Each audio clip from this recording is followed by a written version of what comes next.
Today we're going to go over deadlift technique, and we're going to do some simplistic things that you can change to make your deadlift better. Follow along and make sure to save this video. First things first, when setting up the bar, we're going to make the bar fall just right across the midline of our foot. This will ensure that we have good bar placement. The other thing we would like to do is make sure our feet are straight. One foot's not in front of the other like this. The next piece is this. Our knees will be on the inside, our hands will be on the outside. We're going to come down and grip the bar. Now, as you can see here, when I lift the bar, there's a thing called bar slack. We want to remove the bar slack before we press up. Now with a deadlift, we are trying to drive our feet down as we're pulling up. Now, you'll hear some videos say, don't squat your deadlift. The deadlift is a squat and a hinge combined together. So when it comes down to it, you will be doing part of the motion as a squat. Now, depending on body mechanics as well, your setup might be slightly different, and I'm gonna do a side view as well. I have very long legs and a short torso and long arms, so my setup may not look the same as your setup. That does not mean they're both wrong. It's just about making sure your body mechanics are placed correctly. So now that I got the bar set up, my hands are on the outside, and my chest is over knee, over bar. I'm not falling forward like this. I'm nice and back, okay?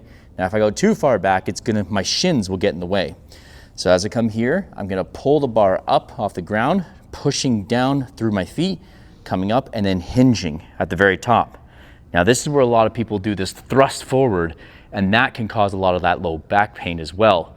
So I'm gonna come down, I'm pushing my butt backwards like an RDL, and then when I get to here, past my knees, now I'm going to bend my knees and into the squat position. So here,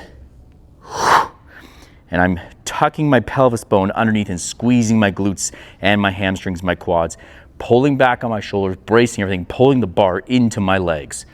And let's do it again. Down, set up. Now from a side view. Now from a side view, same thing. The bar is going to be crossing the midline of my foot. I'm going to be bending down here, depending on your shin length, etc. I'm gonna come here. Now, if my knees were way over the bar like this, obviously I'm gonna have to lean forward just to get the bar up. So you don't necessarily need to do that. You'll see a lot of people do that, which means there's a lot of pain in that low back. So what we're gonna do is I'm gonna sit back slightly more so my knees are not traveling over top of the bar, so that it's gonna be easier for me to come up straight, right? Pushing my butt back, coming down, pull back, brace, down. So as you can see here, my knee is just very slightly over that bar, and when I start to travel, my knee comes back a little bit, and then I can pass through my knee and then do the rest of the hinge. So coming forward, bar placed. As you see, bars nice and lined, drive up. Now I didn't do this. All I did is I braced my core and I thrusted into the bar, squeezing my glutes. Down.